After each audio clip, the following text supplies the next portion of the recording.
Hello YouTube, making the most of this nice weather.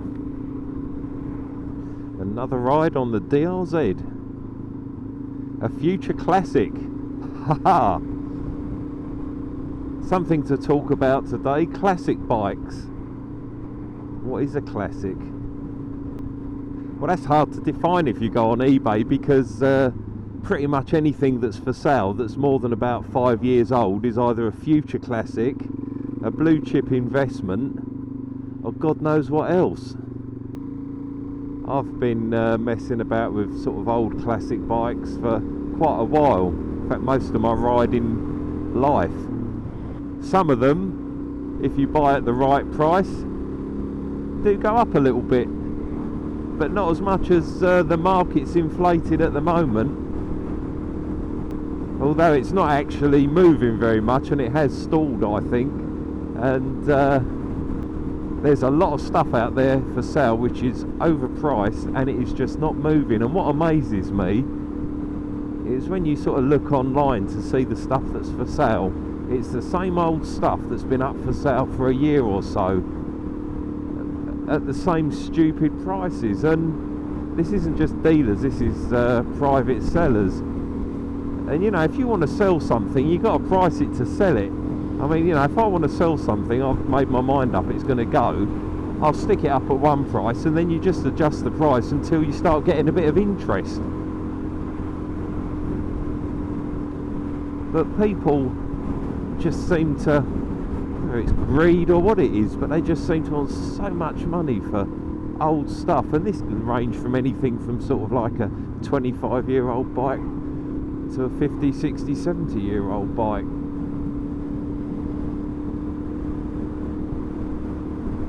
I think the old British bike market, I think that's a bit of a dodgy market, that.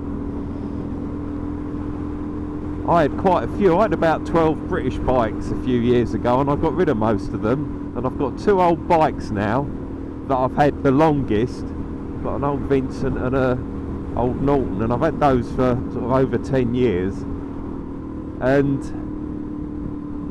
I'll probably keep hold of those. But I mean, the other stuff, I had some quite nice stuff, and it wasn't easy to sell.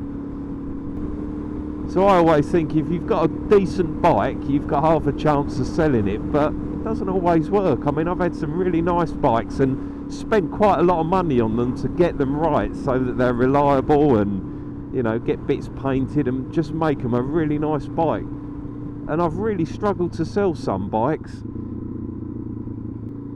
And I think the thing is, with a classic bike, I think you've got to buy it because you really want that bike, not because you think it's going to make you money. Because 9 out of 10 times it won't make you money. And if you do need to sell it to get some money, you will have to sell it at a lower price than what you think it's worth. I mean, I'll give you a couple of for instances. I bought a Norton Commando about 10 years ago that was a nice solid bike, but it was a bit scruffy, fairly original. The frame paint was original. It was a fairly original bike, and I think I paid £4,500 for that. I ended up buying another petrol tank for it, which I got painted along with the side panels, various bits and pieces, new carburetors, this, that and the other. Probably spent about £1,500 on it. Probably kept it for about 6 years, 5 or 6 years. Did about 2,500 miles on it.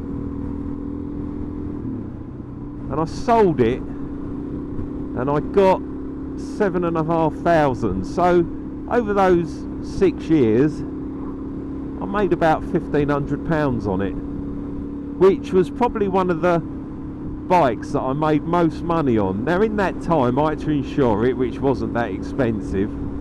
I did have to tax it for the first few years because it wasn't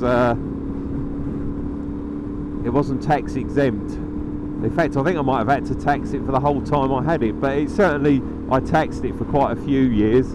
So when you sort of work out insurance and tax, probably works out I made 1,200 quid, and I was lucky with that. That was and it was a good bike. I say I enjoyed that. It was a nice bike.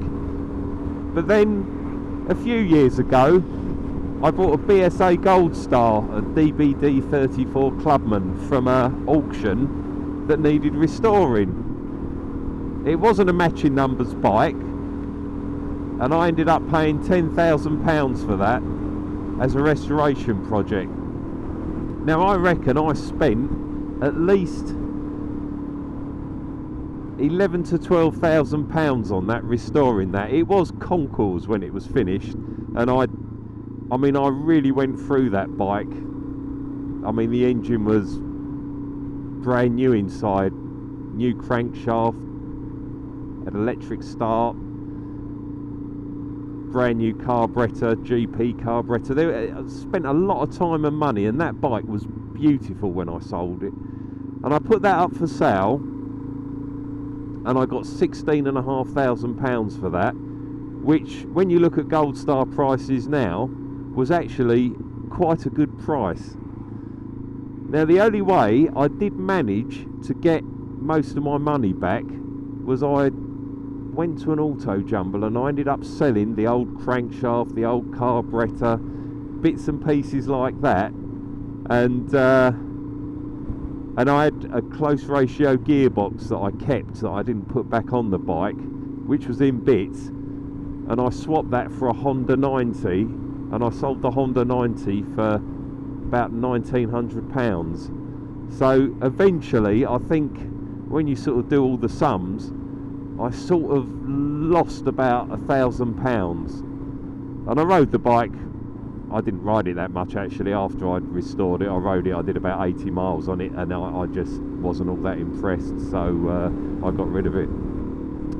But that goes to show that certainly from a private seller's perspective, it is very hard to make money. I didn't do the Gold Star to make money. I'd always wanted one, but once I'd actually restored it and ridden it a couple of times, I thought no. And I was sort of coming away from British bikes then, and that was really the last bike I restored. And I mean, if you was to actually add in all the time that you spend in your workshop doing it, I mean, it would just be ridiculous. I mean, well, you just couldn't do it. I mean, it's more profitable for me to go to work and earn the money than it is to sit in the workshop working on the bike. And then the other problem you've got with all of this, certainly with the British bike market, a lot of it's nostalgia, and unfortunately a lot of the guys that like the British bikes are all getting very old now, and either can't start them, can't ride them, so that market's shrinking. Now you've got the very collectible bikes like the Brough Superiors and Vincents and God knows what else, but that is a limited market because a lot of those bikes are big money. So there's a very small market, and even if you look, I know someone that was trying to sell a Brough Superior and they were struggling to sell it.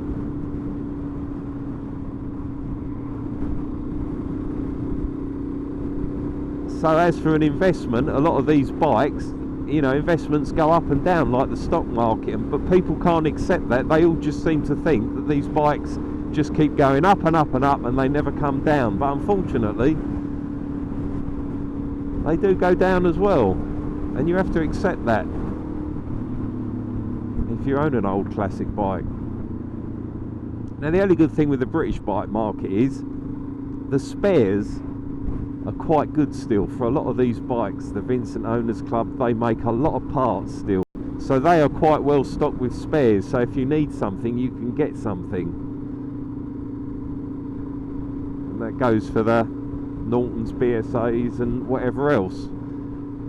When you go over to the Japanese and the Italian markets and the later stuff, it's more of a struggle. I mean, I've had a few sort of 80s and 90s classic Jap stuff, and it's very hard to get parts for them sometimes. Certainly bodywork parts are virtually impossible. I had a GSXR 1100, a very early slingshot model, and I needed a top fairing for it. It was a very low mileage mint bike, and I struggled. In the end, I managed to get a second-hand top fairing from America. You just can't buy any of that stuff new now. Fireblades, I had a Mark 1 Fireblade and the water pump had gone on it, and I managed to get one in Holland, but I couldn't get one in this country.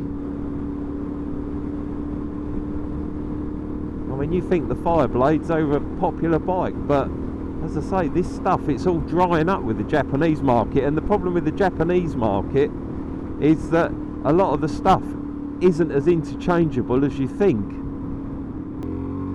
because the Japanese tend to make things a bit better.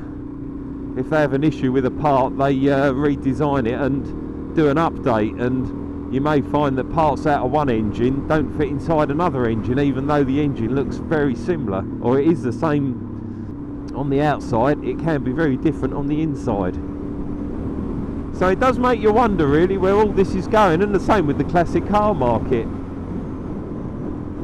See, the one good thing with classic bikes and cars, certainly the high-end stuff, if you've got a couple of million quid and you're getting on a bit, if you invest that in the right cars and then something happens to you, when your estate is sold, there's no capital gains tax on the cars if you leave them to people. Whereas if you've got a property or you've got money in the bank, you've got to pay capital gains tax on that. No doubt that'll get changed in due course, but at the moment it's a good tax dodge having a lot of old classics.